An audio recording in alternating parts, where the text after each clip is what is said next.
I'm just about to explain to you what time means on a laser. The bigger lasers have this setting, mostly misunderstood, and it's not used.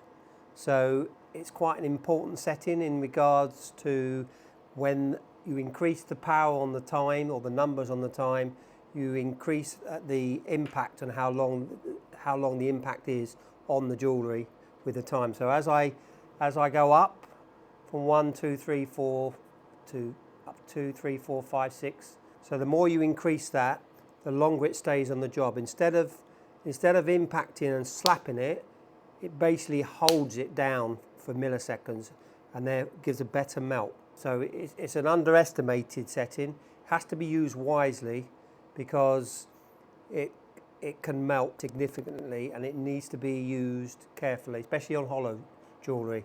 So I'm just going to do a quick demo.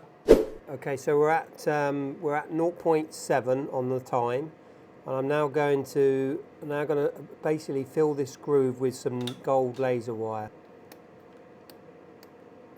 Right, so that's 0.7. Now I'm going to increase it significantly up to,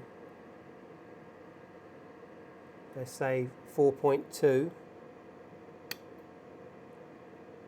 And we get, can you hear that sound? It's a pretty significant melt. In fact, that's too much. I need to reduce that a fraction. The power's only at 1.1. Again, I can now reduce the power down to 0.8.